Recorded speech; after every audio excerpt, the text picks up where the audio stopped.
आदाब, नमस्कार, बहुत बहुत इस्तकबाल है आपका हमारे ख़ास प्रोग्राम गुफ्तगू में।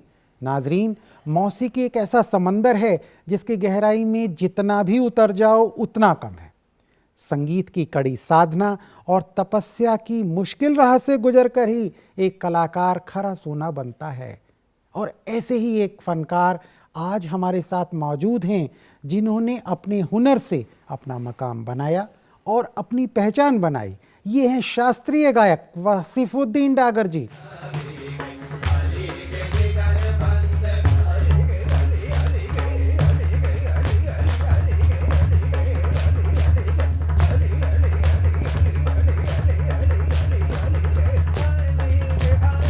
उस्ताद वासिफुद्दीन डागर क्लासिकल गायकी की दुनिया का एक मशहूर नाम है।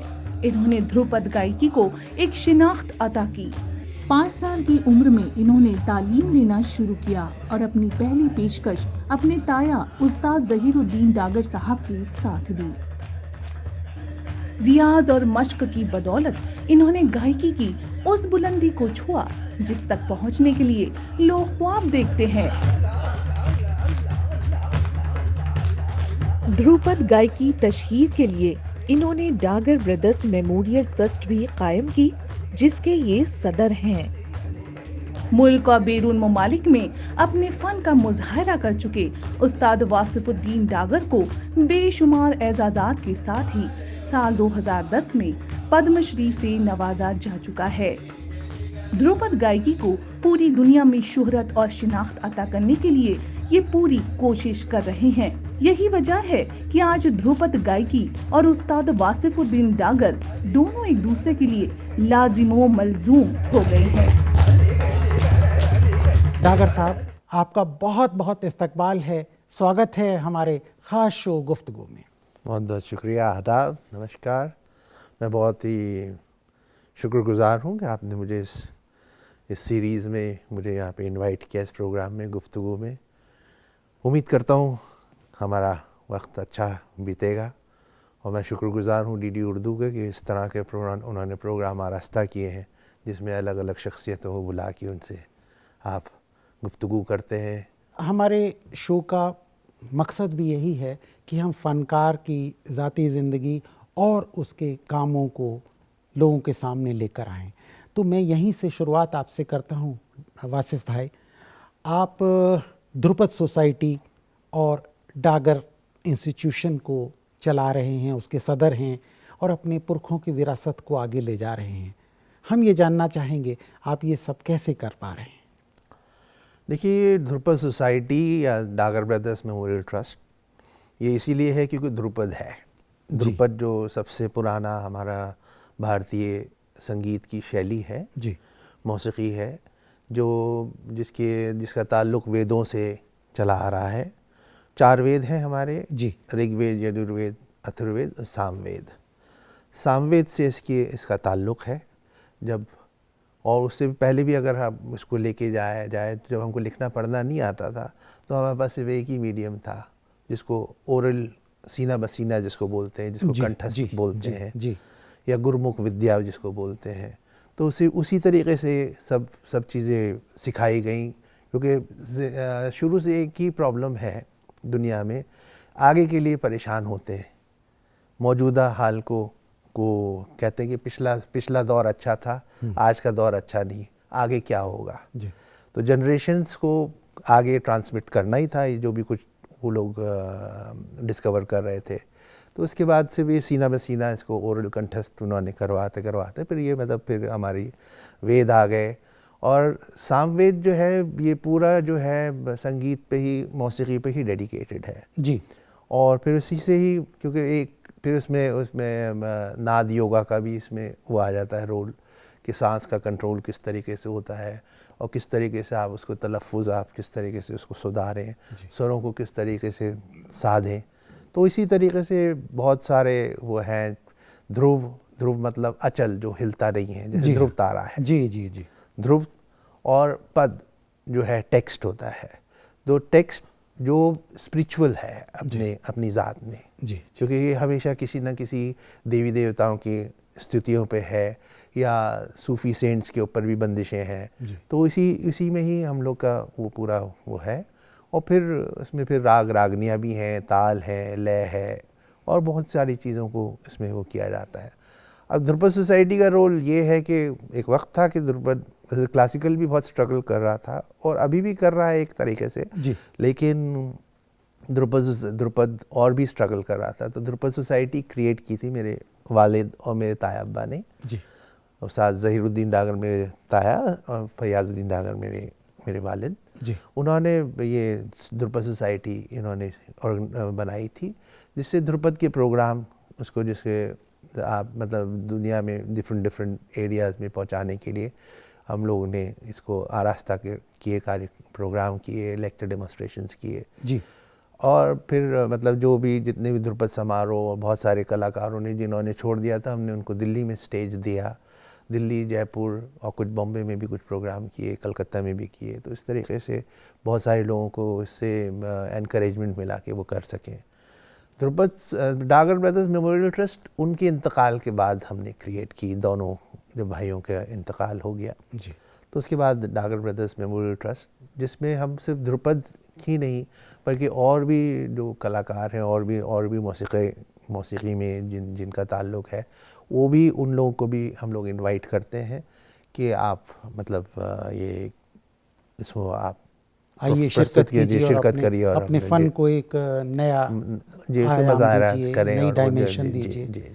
एक अच्छे महान कलाकारों में से आप हैं, तो हम ये जानना चाहेंगे ध्रुपद है क्या और ध्रुपद गायकी क्या है? मैं अभी बताया ही है, ध्रुपद गायकी स्पिरिचुअल, क्योंकि सारी देवी देवताओं की स्थितियां हैं इसमें। अब मैं वेद से आ रहा है तो वेद से भी पहले ये टेम्पल म्यूज़िक था पहले डीएटी के सामने कोई भी मूर्ति होती थी, उसके सामने प्रस्तुति होती थी, ऑडियंस साइड में बैठती थी या पीछे बैठती थी और ये मतलब एक तरीके की अर्चना भी थी, एक तरीके इबादत करते थे, जैसे पूजा होती है उस तरीके से इसमें वो किया जाता था। और फिर ये धीरे धीरे करके रजवाड़ों में गई, फिर वो हुआ तो इसमें अंदर वो फ़र्क आया। तो इसके कई उसूल हैं, 12 इसके 10 उसूल हैं ध्रुपद के, जैसे यम नियम आसन ये तो वो है आकार गमक लहक डगर धुरन मुरन कंपितांदोल हुदक स्मृति, मतलब आवाज़ को किस तरीके से लगाना है, आ की आवाज़ क्या है, ई की आवाज़ क्या है, लहक क्या है, धुरन क्या है, मुरन क्या है, गमक क्या है, ये अलग अलग ये इसके मतलब वो है टेक्निक है जिनको सिखाया जाता है। तो इस तरीके से 52 सिद्धांत है, 52 उसूल है जिनको बरता जाता है। और राग रागनियाँ गाई जाती है। राग क्या है, एक स्ट्रक्चर है, एक असेंडिंग और डिसेंडिंग ऑर्डर में आने जाने में एक वो है, स्ट्रक्चर है। तो एक पर्टिकुलर राग एक जैसे एक शख्सियत होती है, तो एक शख्सियत राग एक मतलब सारे गामा पधा निसा तो होता ही है, सा नि ध प म ग रे सा ये होता ही है। कुछ राग में अलग अलग सेक्शंस होते हैं, मतलब क्या कुछ स्वर छूट जाते हैं, कुछ स्वर होते हैं, कुछ नहीं होते हैं। तो एक गुफ्तगू होती है राग से भी। अच्छा। और जैसे पहले एक शख्सियत से एक हमारे उस्ताद मिलवाते हैं या गुरु मिलवाते हैं कि ये यमन है, ये ऐसे है, जैसे हम गुफ्तगू में आपको अभी है ये गुफ्तगू करवाई कि भाई ये देखिए आप, ये ऐसे होता है नी रे ग म न नी सा नी न म ग रे सा, इनको आपको ऐसे, ये है इनका स्ट्रक्चर, ये इनका नाम है, ये इस तरीके से ये पहचाने जाते हैं, ये हो गया। फिर अगर आपको उसमें गुफ्तगू बढ़ानी तो उसमें वो बताते हैं कि वो क्या कैसे कैसे आप उसमें फ्रेजेस बनाते चले जाइए। फिर आप एक टेंडेंसी होती है, एक शख्स को जानने के बाद आप कई बार मिल लेते हैं, 5, 7, 10 बार मिल लेते हैं, तो आप पहले तो आप उसी आदमी के अपने उस्ताद के रेफरेंस से जा रहे हैं, किसी आदमी के रेफरेंस से जा रहे हैं। 7वीं 8वीं बार आप चाहते हैं कि मैं आपको आपकी वजह से पहचानूं, आप मुझे मेरी वजह से पहचानें। जी, बहुत बेहतर। तो उस राग से फिर हमारी वाकफियत बढ़ती है, क्योंकि गुफ्तगू करते करते फिर उसमें हम क्या क्या और बातें कर सकते हैं, कितने हम लोग फ्रेजेस बना सकते हैं, कितनी बंदिशें बना सकते हैं, क्या क्या बना सकते हैं, ये हमारे ऊपर डिपेंड करता है। तो हर राग के साथ इस तरीके से हमको एक अटैचमेंट हमको क्रिएट करनी पड़ती है, उनसे वाकफियत करनी पड़ती है, और वो रियाज से आता है। वो रियाज करने से। तो अगर हम कहें कि गुफ्तगू का रास्ता रियाज की ओर बीच में से गुजरता है तो गलत नहीं है। बिल्कुल, ये है समंदर से आग ला। हाँ जी, समंदर से आगला। आगला, आग हो पानी।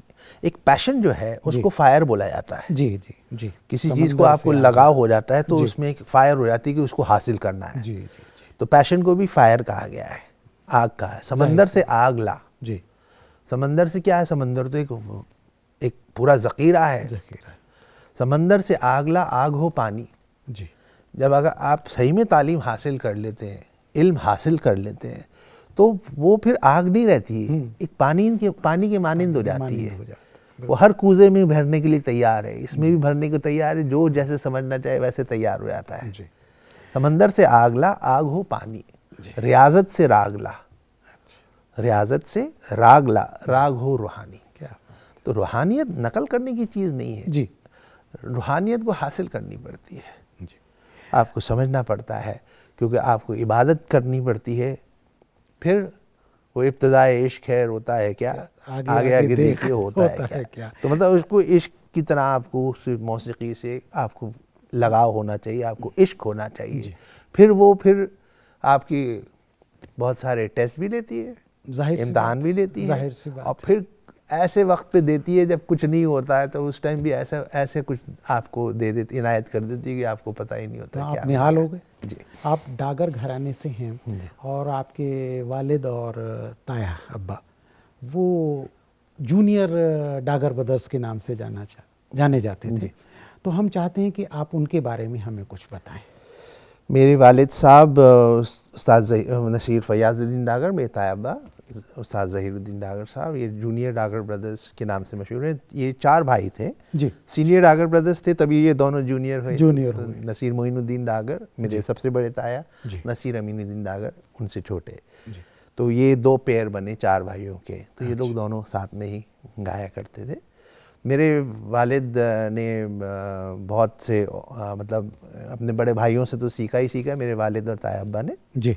और उन्होंने अपने चचाओं से भी सीखा, उस्ताद रहीमुद्दीन खान साहब से, उस्ताद हुसैनुद्दीन खान साहब से, रियाजुद्दीन खान साहब से हल्की फुल्की तालीम हासिल की उन्होंने, इमामुद्दीन खान साहब से भी जो भी कुछ हासिल कर सकती, ये सारे हमारे दादा की जनरेशन के लोग हैं, उनसे भी उन्होंने तालीम हासिल की। और वो उन्होंने 50s में यहाँ पे भारतीय कला केंद्र में भी वो लोग थे जब इनिशिएट हुआ था भारतीय कला केंद्र। बड़े भाई तो थे ही थे, ये लोग भी वहाँ पे थे।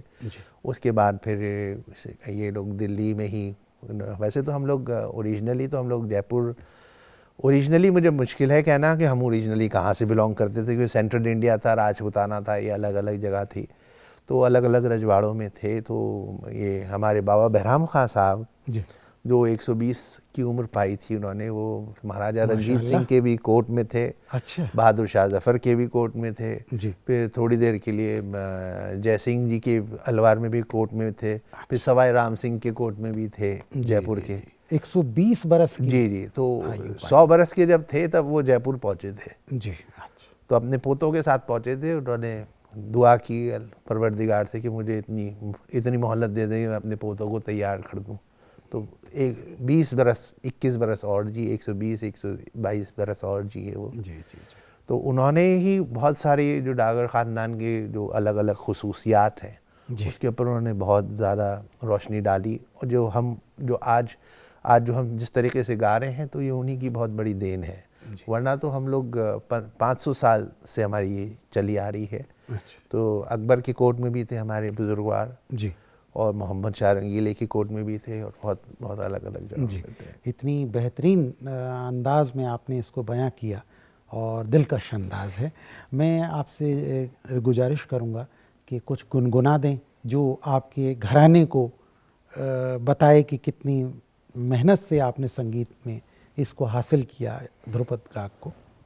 ठीक है, मैं कोशिश करता हूँ। अब जो गंगा जमनी तहजीब के ऊपर जो बात हो ही रही है, तो उसी के लिए मैं आपको कुछ बताने की कोशिश करता हूँ। जी।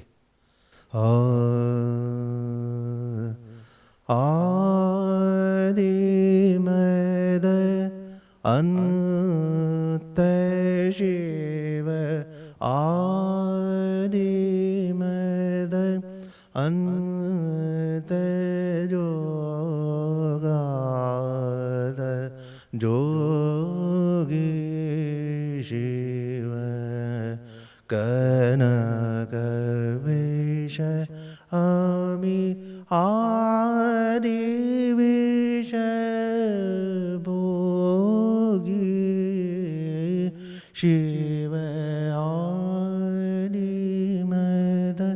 अनंत शिव नाविक कमलते तीन मूरत बिन न जाने सो हीन रग भोगी शिव। हाँ, एक ये हो गया, एक अल्लाह अल्लाह अल्लाह हो अल्लाह जल्ले शान अल्लाह, तेरा नाम लिए मेरी होवे तसल्ला अल्लाह हो अल्लाह ला हो अल्लाह जल्ले शान अल्लाह, तेरा नाम लिए मेरी होवे तसल्ला ला इलाहा इल्लल्लाह ला इलाहा इल्लल्लाह मोहम्मद रसूलल्लाह। निम जेम बरसेगा नूर तजल्ला अल्लाह ओ अल्लाह ला इलाहा इल्लल्लाह मोहम्मद रसूलल्लाह। नबी जी का कलमा ज़ुबां पे रचे यार कर ले तू अब यार कर ले ए बंदे अपने अल्लाह को, जो कुछ भला होवे तेरा तू अब यार अल्लाह हो अल्लाह अल्लाह हो अल्लाह अल्लाह।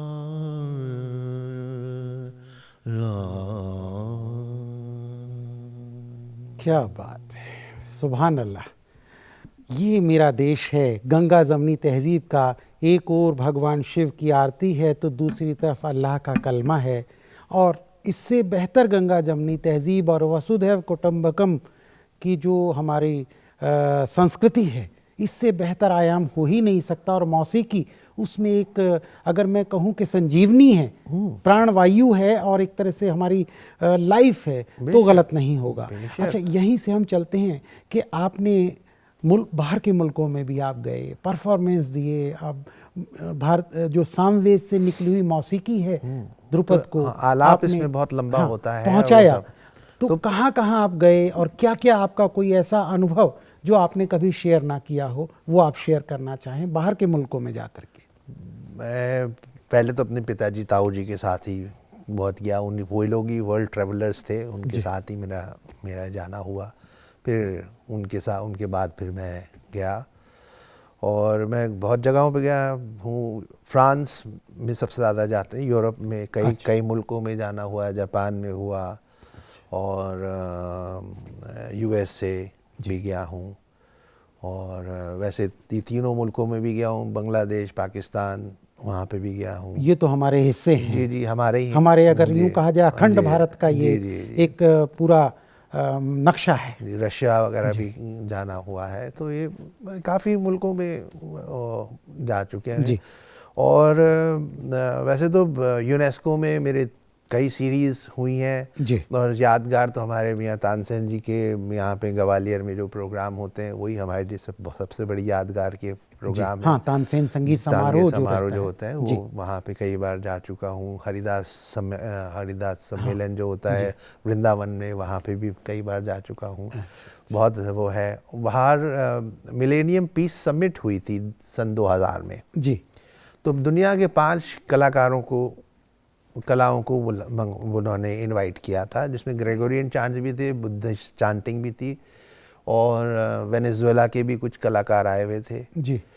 और तिब्बतन थी एक, और एक आपका ये जी भारत का एक नुमाइंदा भी था। जी तो जनरल असेंबली में जब उनका आगाज़ हुआ था प्रोग्राम का, तो उसमें हम पाँचों ने परफॉर्म किया था, मतलब अलग अलग जी, हमको जी, अपनी जी। आइडेंटिटी के साथ वो करना था। तो ध्रुपद में शिव की बंदिश हो गई थी, जैसे ये वाली शिव की बंदिश है जी, जी। जिसमें कह रहे हो शिव आदि मदन, जो वो कवि जो एक बोल रहे हैं, शायर बोल रहे हैं कि शिव आदि भी है, शुरुआत भी है, मद भी है, और बीच अंत में भी भी है। है। जी ब्रह्मा विष्णु महेश जो जी, है जी, जी। आदि है, आदि मद अंत, जी। अंत भी शिव है। जी तो वही उसी तरीके से शिव को आधार मान के मैंने उधर भी अपना वो किया था, वो अपनी प्रस्तुति दी थी। मेरे को वो बहुत तो वो बहुत आपके वो लिए है। आज भी मतलब बिल्कुल मैं आपकी उसको यादों में ताज़ा है। जी जी, बहुत मुझे जी। अच्छा लगा और बहुत खुशी हुई कि भारत को इस तरीके से रिप्रेजेंट कर रहा था हाँ, वहाँ ये पे। तो वाकई में बहुत किसी भी शख्स के लिए जी, फख्र की बात है कि वो अपने कुछ भी होने से मुल्क पहले को जो मैं कर रहा हूँ उसका मुझे बहुत ही फक्र है, गुमान है। जी जो मैं हूँ उसका भी मुझे बहुत गुमान है। जी और जिधर का मैं हूँ, जिनका हूँ, उसके लिए तो मुझे जी। मैं बोल नहीं सकता मेरे को क्या अच्छा, आपके कई एल्बम्स भी रिलीज हुए, है। जी, वो कौन कौन से हैं? कोई चुनिंदा आप बताना चाहें एक उनके तो बारे में? यूनेस्को से ही रिलीज़ हुआ था, जी वो भी एक यादगार है। वैसे तो मैं तायब्बा के साथ भी मैंने कुछ रिकॉर्ड्स किए हैं, जी जैकलिन के साथ किए, और स्विट्ज़रलैंड की है ग्रुप, अच्छा और यहाँ पे इंडिया टुडे का भी, म्यूज़िक टुडे का भी यहाँ पे रिकॉर्ड हुआ था। तायब्बा के साथ भी हुआ था, अपने आप भी हुआ।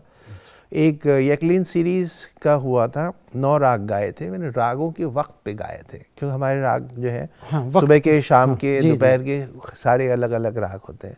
तो ये मैंने स्टूडियो में नहीं किया था। जी। आलिया भाई होलकर हैं, होलकर स्टेट में हमारे दादा थे, नसीरुद्दीन खान साहब। अच्छा तो वहाँ के जो प्रेजेंट किंग थे वो मतलब अभी भी हैं महाराजा जी रिचर्ड होलकर, और उन्होंने उन लोगों की दोस्ती थी, तो उन्होंने कहा कि हाँ बहुत अच्छी बात रहेगी कि यहाँ पे रिकॉर्ड करिए। तो अले भाई होलकर जो है उनका पर्सनल मंदिर में मेरी रिकॉर्डिंग हुई है वो, क्या बात। और उस वक्त पे गाया गया। तो ये भी एक मेरे लिए बहुत बड़ी यादगार चीज़ है कि मतलब वहाँ पे मेरी रिकॉर्डिंग हुई, वक्त पे हर राग को उस वक्त पे गाया, और बहुत बहुत मुझे बहुत अच्छा लगा, मज़ा अच्छा, आया। आपका अपना पसंदीदा राग कौन सा है? नहीं, मेरे बहुत सारे राग पसंद है। मुझे सोहनी पसंद है, भैरव भी पसंद है, भैरव है, यमन है, बिहाग है, भैरवी है। जी, तो कोई ऐसा अगर आपसे ये कहा जाए केवल एक राग बताइए, तो वो कौन सा होगा? मुझे बिहाग जैसे ही मैं छेड़ता हूँ तो मुझे बिल्कुल एकदम मूड में आ जाता हूँ। तो एक उसकी नज़ीर पेश हो जाए हमारे नाजरीन के लिए। अच्छा ठीक है जी।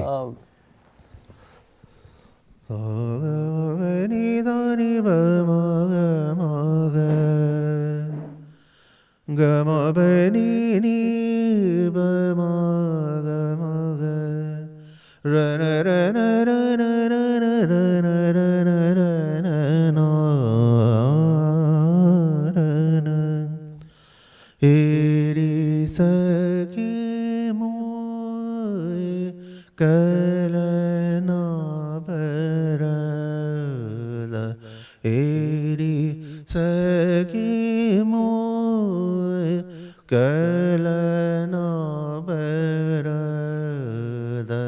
कान बिन कछु न सुहाए, एरी सखी का से कहूँ आली का से कहूँ आली मन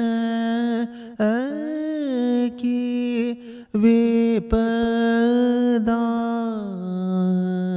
नैन सोनीर बहाए, एरी सखी मोए। कोई ऐसा अधूरा ख्वाब जो आप पूरा करना चाहें? मेरा ख्वाब यही है कि हमारी मौसीकी, क्लासिकल मौसीकी जी जो है गोशे गोशे में फैल जाए, लोग जो इससे घबराए रहते हैं कि क्लासिकल जो है हमको समझ नहीं आएगा, हम कैसे करेंगे, तो ये मैं उनके दिमागों से हटाना चाहता हूँ। ये मेरी ख्वाहिश है, अल्लाह करे ये पूरी हो जाए।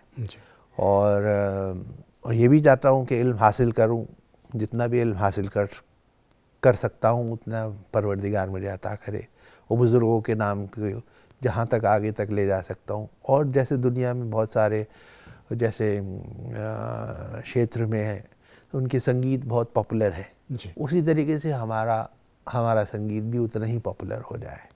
नई नस्ल के लोगों को पैगाम देना चाहें जो आप जैसा बनना चाहते हो? देखिए, अगर जो म्यूज़िक में जो भी लोग जाना चाहते हैं तो अंग्रेज़ी में एक्सप्रेशन दूंगा, you have to be impatiently patient. क्या बात! इम्पेशेंस आपको चाहिए सीखने में, क्योंकि आपको ज़्यादा हासिल करना है, खूब सीखिए, लेकिन टारगेट हासिल करने के लिए आप में पेशेंस होना चाहिए। रियाज को नहीं छोड़िए, रियाज करते रहिए। और अगर आप वोकल में हैं तो आप तानपुरा खूब सुनिए और मिलाइए, तानपुरा मिलाइए, तानपुरे को मिलाना भी सीखिए। तानपुरे में सारे स्वर हैं, तानपुरे को समझिए और उसके साथ गाने की कोशिश करिए, तो बहुत ही अच्छा रहेगा। बॉलीवुड का कोई बेहतरीन सा नगमा जो आपको अच्छा लगता हो वो हमारे नाजरीन के लिए गुनगुना दें। छुपा लो यूं दिल में प्यार मेरा, कि जैसे मंदिर में लो दिए, कि तुम अपने चरणों में रख लो मुझको, तुम्हारे चरणों की धूल हूँ मैं सर झुकाए खड़ी हूँ प्रीतम, मैं सर झुकाए खड़ी हूँ प्रीतम, के जैसे मंदिर में लो दिए।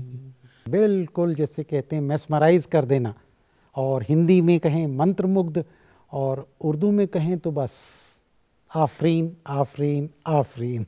अल्लाह आपके इस अंदाज को और बेहतर करे और जमा रखे, दुआ करिए। और आप हमारे स्टूडियो में आए, इसके लिए आपका तहे दिल से शुक्रिया। ज़हर नवाजी है, शुक्रिया आपका। और आपने मुझे इधर इनवाइट किया, मुझे बहुत खुशी है जी। और मैं बहुत मुबारकबाद देता हूँ जी दूरदर्शन को, कि दूरदर्शन ने शास्त्रीय संगीत को भी कायम दायम रखा हुआ है। जी। बाकी और चैनल कोई भी इतना ध्यान नहीं दे रहा है जी। कि शास्त्रीय संगीत को भी कहीं पे दर्शा दें या दिखा दें, या उन कलाकारों को बुला लें और कुछ उनसे समझवा दें। जी नहीं, हमारी कोशिश रहती है कि हम अपने नाजरीन के लिए हर जगह से मोती चुन करके लाएं। तो नाजरीन, गुफ्तगू में आज के लिए बस इतना ही। हमें उम्मीद है कि आपकी मोहब्बत हमें इसी तरह से मिलती रहेगी, और हम भी आपसे वादा करते हैं कि ऐसे बेशकीमती नगीनों से हम आपकी मुलाकात लगातार कराते रहेंगे।